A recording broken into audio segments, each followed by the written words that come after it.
आमच्या ताईडीने एखादी गोष्ट मागू देत की आमची मम्मी त्याला कधीच नाही म्हणणार नाही। आज पण मॅडम येणार होत्या आणि तिच्या नेहमीसारखी एकच फरमाईश, फक्त वरण फळं म्हणजेच की चकोल्या, चला बनवायला घेऊयात। आज त्या मी बनवतेय। तसं तर आम्ही पण मागितल्यावर कधी ती नाही म्हणत नाही बरं का, खाण्याच्या कोणत्या पण पदार्थाला। पण ती आली ना, असं होतं की चकोल्या आमच्या घरात बनतातच। सगळ्यात आधी तर डाळी शिजायला लावल्या। तुरीची आणि मुगाची डाळ समप्रमाणात घेऊन ती शिजायला लावली आणि कणिक मळायला घेतली। कणिक मळून मुरायला ठेवली। डाळ शिजते तोपर्यंत वाटण करून घेऊयात। लसूण, अद्रक आणि खोबरं हे खलबत्त्यातच ठेचून घ्यायचं। त्याचं कारण म्हणजे तेलामध्ये परफेक्ट फोडणी जेव्हा बसते ना आणि त्या लसणाचा, अद्रकचा आणि त्या खोबऱ्याचा अर्क तेलामध्ये उतरून सगळ्या घरात जोपर्यंत त्याचा घमघमाट फिरत नाही ना, तोपर्यंत चकोल्या केल्यासारख्या काही वाटत नाही। त्यामुळे ते खलबत्त्यावरती टेचून घ्यायचं।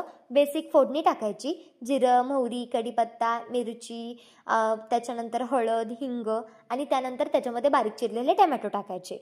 आता खूप जणांकडे ना पद्धत वेगवेगळी आहे करायची, फक्त नाव मात्र एकच आहे। कारण कसं आहे माहितीये का, प्रत्येक प्रांत जसा बदलतो तसं पदार्थाचं नाव बदलतं, पण करायची पद्धत थोडी थोडी इकडे तिकडे वेगळी असते। तसंच आज मी त्या बनवून घेतला। ती शिजवलेली डाळ टाकायची, उकळतं पाणी टाकायचं, चपाती लाटून घेऊन त्याच्यामध्ये सोडून द्यायची। खळखळीत उकळी येऊन मीठ टाकायचं आणि वरतून तुपाची धार पाहिजेच।